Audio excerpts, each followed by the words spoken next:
What I'd like you to do is, as you do this, very, very gently, is to think of this bone here as the pool cue. So as I bring my hand up here, and I get ready to add tension and movement, I don't want to just push my hands around. I want to think of this bone pressing through space like a pool cue going towards a pool ball. So I'm going to add a little tension, wrists, elbows, shoulders, legs, and then I reach that bone through space very, very carefully until my arm is straight. And then I relax. So try that once more, and see if you feel the difference. And again, if you feel like this is going to make you dizzy, use 5% of your muscular strength. Because it isn't about how strong it is, it's how precise it is. And so I'm going to inhale.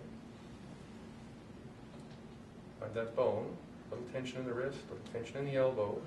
Find my shoulder blades, find my legs, and then I reach that bone through space. You notice your elbows feel a little more open when you do that? Okay, so that's exercise number 1. Exercise number 2 is you're going to think like you're picking up a bucket. You're going to bring your elbows a little more behind you. And same thing, you're going to find those bones, tension in your wrists, your elbows, your shoulders, your knees, your pelvis, and then through your knuckles. Relax your hands. Pick up a bucket. Set of the tension, wrists, elbows, shoulders, knees, hips, and then reach through the bones. And again, about 20% of your strength. If you want to be really precise, you want to focus on these bones and then these bones too. So you're not just moving your fist around like a rock, you're actually reaching through your knuckles as if this is now, well, you have a pool cue with a whole bunch of tips on it. You're just going to reach through the tips. Right? Because that helps your tendons stretch out a bit. So again, go up, create that tension, and then reach through.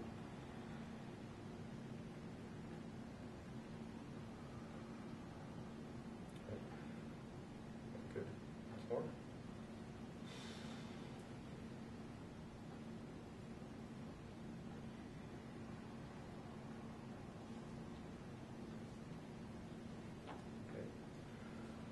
Number 2, number 1, number 2.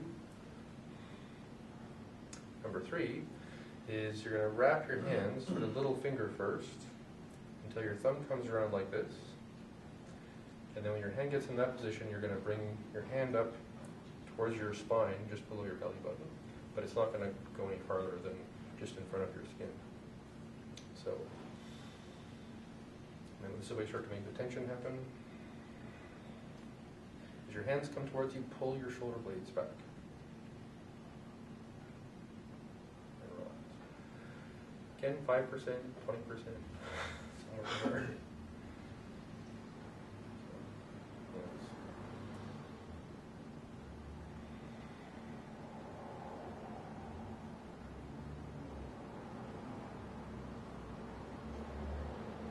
Engaging your core at all? You don't want to tense up in here at this point.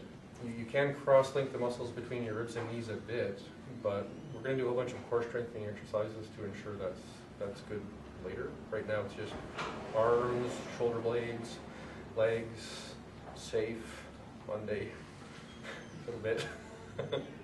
Once more. Hands reach out, little finger comes in, other fingers follow, thumb turns in, and about this point we start to wrap that tension around our joints. Use the upper arms for strength, the shoulder blades for strength, pulling almost like you're rowing. Those thumbs towards your belly button, cross your back, and then relax. So we have 1.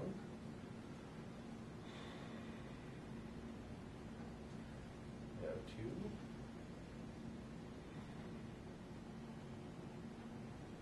We have 3.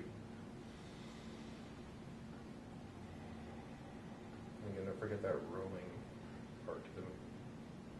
Okay. We have number 4. Your hands are just hanging out. You're going to pull them towards you a little bit and make fists. And then push forward and pull back at the same time. So my arms are going forward, my shoulder blades are staying back. Inhale. Exhale.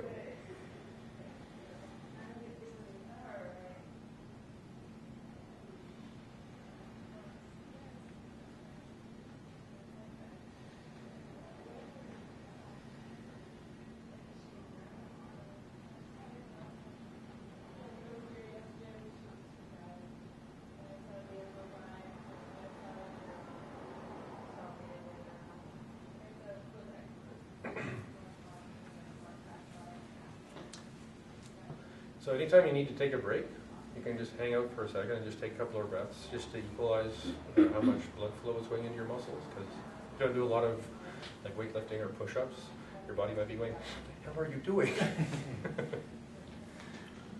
Okay, so we have 1. It's all about posture and awareness as well as just being strong. 2.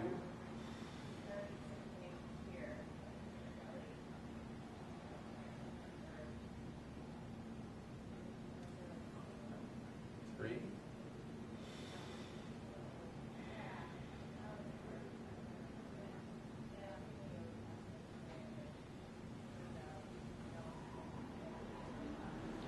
4. And then number 5. You're going to feel like you're grabbing something and pull your elbows down and your fists until they're right over top of your elbows. And you're going to pull your arms down and back. And then your fists are going to move towards your shoulders like this. So you're going to get really big Popeye arms. Like that. Reach up.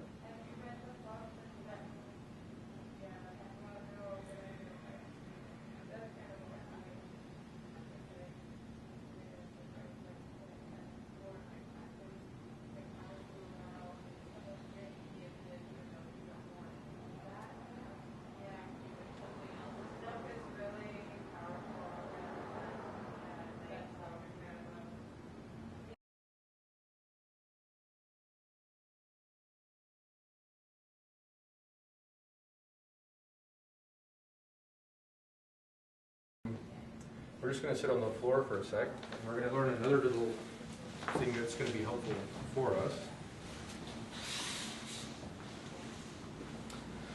So you just want to place the bottom of your feet together, and let your legs fall, but don't try and push them down or anything. And we're going to learn a little equation or algorithm for learning to become flexible. Now most people, when they think about becoming flexible, they want to do something like this. I can nibble on my toenails. Okay. But it's not a very functional kind of flexibility because you're just forcing the angle of your body to change. So what we want to do is learn to change our flexibility in a way that gives us more function and more strength. Right? So the first thing we're going to want to do is just lengthen our body out. So your head's moving away from your tailbone, your head's moving away from your rib cage, but your body's soft, you're not get to the sky or something. And then what you want to do is just tilt with your pelvis, not with your upper body, with your pelvis forward. And you can pull on your toes a little bit just to get there, but just to see if you get your pelvis to rock forward. Right? Because that's how flexible your pelvis is. Like I just put my head on my feet so I can move my head farther, but that's not functional, it's just showing off a bit. So if I can tilt forward to my pelvis, that's good. Then I want to turn to one side. Tilt with my pelvis and spine to the side. Okay, that's where that is. Turn to the other side. Yeah, I'm just trying to lay my spine over my leg, but I have to do it with my pelvis first. Because what I really want to do is open my pelvis, not just touch my head to my knee. Right? So that's the first thing, extend and tilt. Right? So the next thing is, well, extend and tilt, and then you're going to create rotation by turning your spine around itself, just side to side. Right, don't turn your head, don't turn your shoulders, turn your spine. We're trying to remake our bodies from the inside out. So I could go like this, look, I'm turning. Or look, I'm turning. Or I can go really deep into my body and just turn my spine. How far does my spine turn? That's what I want to find. Right? And I can do the same thing to the side. Right? So my hand on the floor, turn and tilt with my pelvis, and then turn my spine a little farther, turn my spine back and forth, and go, okay, that's just my spine. Because that's actual flexibility.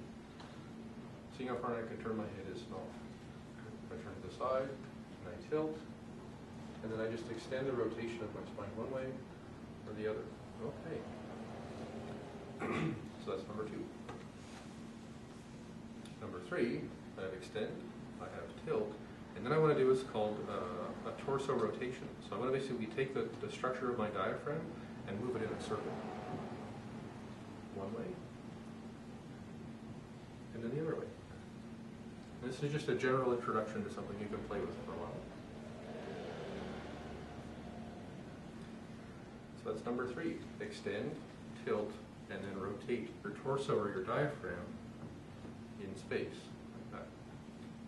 Which surprisingly will increase your flexibility faster than almost anything else you can do. Because you try and force it, your body says no. If you dance with it, your body says, hey, I'm dancing. Funny thing about dancing. So 1, extend and tilt. 2, extend and tilt and rotate just your spine. 3, extend and tilt and then rotate your diaphragm or your torso. 4, this is so fun. Extend and tilt. Then pick a vertebrae where you're uncomfortable. Maybe your neck, maybe your low back. And then take that vertebrae and make a tiny little circle in space that you can hardly even see.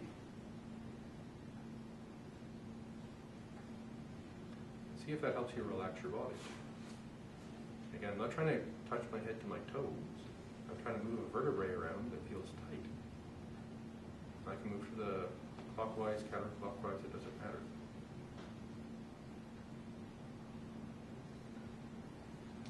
So here's a challenge. Next time you're really bored or you're not sleeping or something like that, extend, tilt, start with the top vertebrae in your body and turn every vertebrae 3 times one way, 3 times the other way, all the way down your back. It takes about, I don't know, 40 minutes. And if you're not like totally stoned on endorphins after that, try again. Number 5 is, as most of us are going to do anyway, is just to drape your body and hang off of your muscles.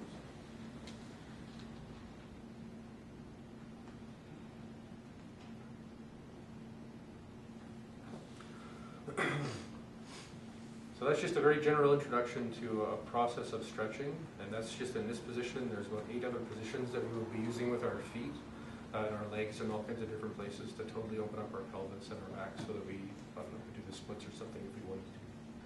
But that's a very, very thorough, gradual approach to becoming flexible. 5 things. 1, extend and tilt. 2, extend, tilt, rotate the spine. 3, extend, tilt, rotate your diaphragm around. 4, extend, tilt, and do micro movements with your vertebrae wherever your body feels tight and tense. 5, be floppy. Right. You can do that in any position you want. Can I ask you another question, Michael? Mm-hmm. Are the stretching exercises separate from the 21 movements?